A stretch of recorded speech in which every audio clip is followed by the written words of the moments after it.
You know, some days when the weather is just right, I look like I have a bad hairpiece. Honestly, it's real.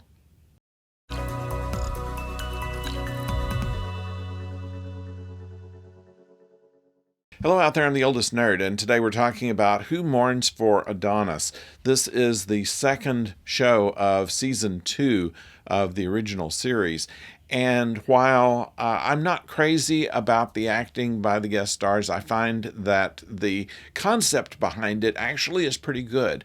Let's assume that the mythic gods, Apollo, Zeus, Aphrodite, and so on, and the philosophers that sprung from them were all rooted in an alien civilization that visited Earth 5,000 years ago. And the people who were mostly farmers and livestock herders and things such as this were understandably believing that they were supernatural beings and therefore were worshipped. And that is a possibility that could have happened. Now, the story goes that after a time, they seem to have outgrown, or their humans have outgrown them, and they left for their home planet, which is depicted in where the Enterprise has put itself in orbit. And the way that they had influence over humans back in the day was their ability to channel incredible amounts of power. And while they seem to be kind of stuck in the past as far as human nature, they do know enough about spacecraft that they can hold it in a stasis, that they can block particle beam weapons and things such as this. So there's something there that doesn't completely add up, but we're not going to worry about that. We had to put the ship in trouble. We had to bring Kirk and Scotty and McCoy and Chekhov down to the surface and give Spock a chance to be in command. All too many times the ship is in great danger, and they leave it to a guest star as the temporary commander. And in this case, they leave Spock up there, who shows that he has quite a bit of scientific knowledge. Usually it's just to say there's nothing on the sensors, but this time he's running formulas. He has kind of things to test. He is pushing theories through, and he's got all kind of people on the bridge that are taking care of that. We see Lieutenant Kyle, who rarely is ever out of the transporter room, and yet he's taken the science station and is doing other things on the bridge. They have somebody else that's working with Sulu on navigation stuff. What we have here is a ship that looks like it's doing a whole lot more than you usually see the Enterprise crew doing during a mission like this.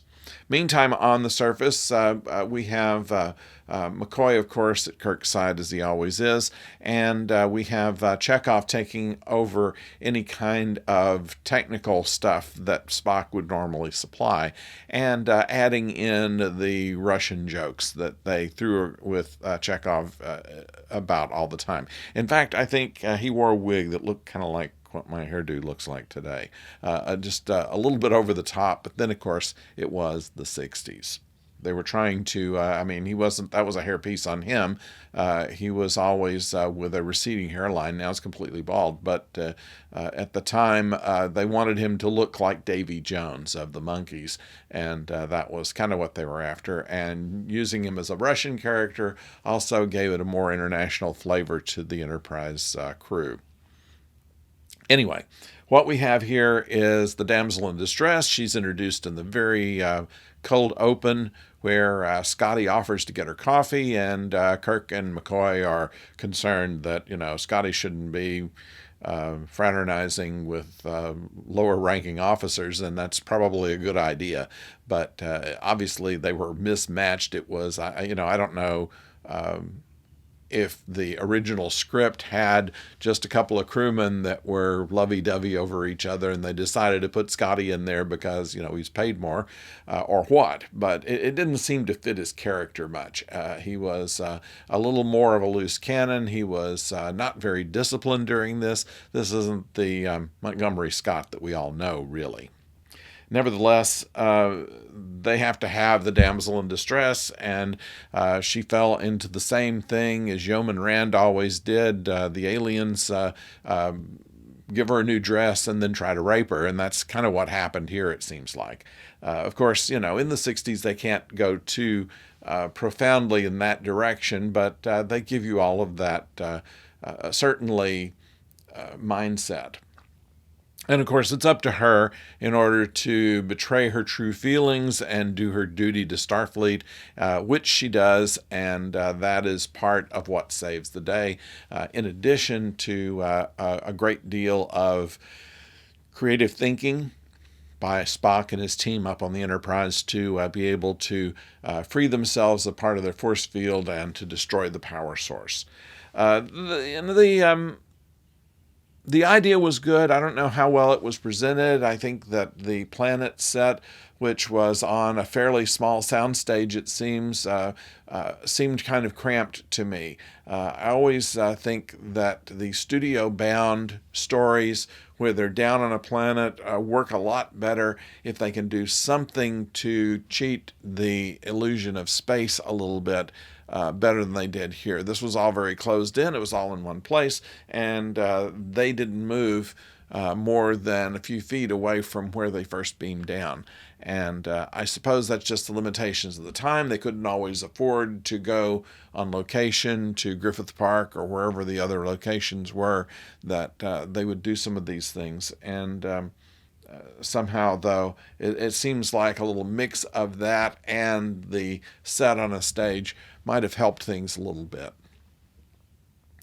Nevertheless, an interesting story, and it was watchable and worthy to see again and pick apart and see about how things are done on the bridge. We see a little bit of the electronics that are underneath the communications console. Some of those are actual electronics. There were actually tubes in some of that stuff that controlled the lights and the displays and things on the bridge. And obviously they didn't show the tubes, but they did show some of the actual electronics there, which are kind of interesting.